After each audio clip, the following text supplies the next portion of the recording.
யூத்தமிழ் நேயர்களுக்கு வணக்கம்.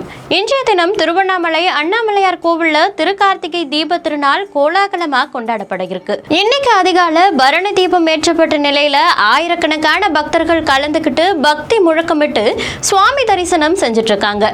தீப திருவிழாவை முன்னிட்டு முன்னெச்சரிக்கை மற்றும் பாதுகாப்புக்காக தேசிய பேரிடர் மீட்பு படையினர் தயார் நிலையில இருக்காங்க. பஞ்சபூத ஸ்தலங்கள்ல திருவண்ணாமலை அக்னி ஸ்தலமா விளங்கிட்டு இருக்கு. அண்ணாமலையார் கோவில்ல கார்த்திகை தீப திருவிழா டிசம்பர் 4ஆம் தேதி கொடியேற்றத்தோடு தொடங்கிச்சு.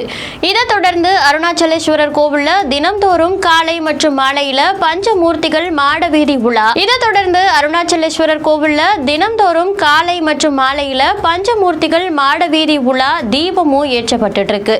தீப திருவிழாவுடைய 10ஆம் நாளான இன்னைக்கு மாலை மகா தீபம் ஏற்றப்பட இருக்கு. கோவில் பின்புறம் இருக்க 2668 அடி உயரம் கொண்ட தீபமலையில மகா தீபம் ஏற்றப்பட இருக்கு. இதுக்கு தேவையான ஏற்பாடுகள் அங்கு செய்யப்பட்டிருக்கு. முன்னதா அருணாச்சலேஸ்வரர் கோவில்ல அதிகாலையில பரணி தீபம் ஏற்றப்படும்.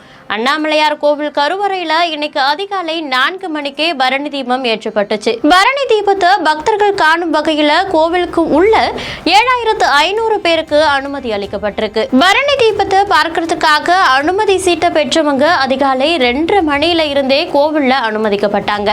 பரணி தீபத்தை கண்டா புண்ணியம் என்பதால பக்தர்கள் அதிக அளவுல குவிஞ்சிருக்காங்க. இன்று மாலை மலையில மகா தீபம் ஏற்றப்படுது. நேற்றைய தினம் கனமழை கொட்டி தீர்த்த நிலையில மகாதீப கொப்பரைக்கு கோவில்ல சிறப்பு பூஜைகள் செய்யப்பட்டு கொப்பரை மலை உச்சிக்கு எடுத்து செல்லப்பட்டுச்சு. சிவன், விஷ்ணு, பிரம்மானு இந்த மகாதீப கொப்பரை 3 அடுக்கு கொண்டதா இருக்கு.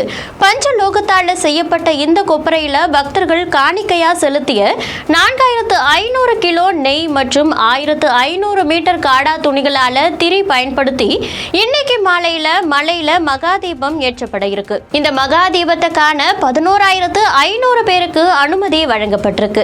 அதிலும் மலையோட உச்சிக்கு சென்று தரிசிக்க 2000 பேருக்கு மட்டுமே அனுமதி அளிக்கப்பட்டிருக்கு. இந்த ஆண்டு தீப திருவிழாவை தரிசனம் செய்யறதுக்கு சுமார் 40 லட்சத்திற்கும் மேற்பட்ட பக்தர்கள் வருகை புரிவாங்க அப்படின்றதால அடிப்படை வசதிகள் மற்றும் பாதுகாப்பு முன்னேற்பாடுகளை காவல்துறையினர் மேற்கொண்டிருக்காங்க. மேலும் திருவண்ணாமலையில ஏற்படும் போக்குவரத்து நெரிசலை தவிர்க்க போக்குவரத்து வசதியை மாற்றம் செஞ்சு மாவட்ட நிர்வாகம் நடவடிக்கை எடுத்திருக்காங்க. அதே மாதிரி கார்த்திகை தீப திருவிழாவை முன்னிட்டு முன்னெச்சரிக்கை மற்றும் பாதுகாப்பு நடவடிக்கைக்காக தேசிய பேரிடர் மீட்பு படையினர் கமாண்டர் தீபர் தலைமையிலான 2 பெண்கள் உட்பட 30 பேர் கொண்ட குழு தயார் நிலையில இருக்காங்க. தீப திருவிழாவை காண வரும் பக்தர்கள் வசதிக்காக பேருந்து, தங்குமிடம், உணவு, குடிநீர்னு பல வசதிகளை மாவட்ட நிர்வாகமே ஏற்பாடு செஞ்சிருக்காங்க. அதே மாதிரி கூட்டத்துல குழந்தைகள் தொலைஞ்சு போயிடக்கூடாது அப்படின்றதுக்காக குழந்தையோட பெயர், முகவரி, பெற்றோரோட தொலைபேசி எண் ஆகியவை அடங்கிய ஒரு டேக் ஒன்று குழந்தையோட கையில போலீசார் கட்டி விட்டுறாங்க.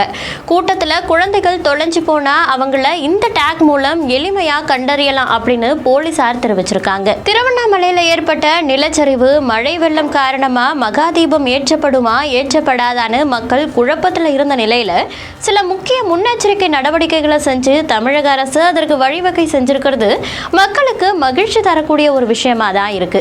இதே மாதிரி மற்றும் ஒரு பயனுள்ள தகவலோடு உங்களை சந்திக்கிறேன். அதுவரை உங்களிடமிருந்து விடைபெறுவது நான் உங்கள் பவித்ரா சிவகுமார்.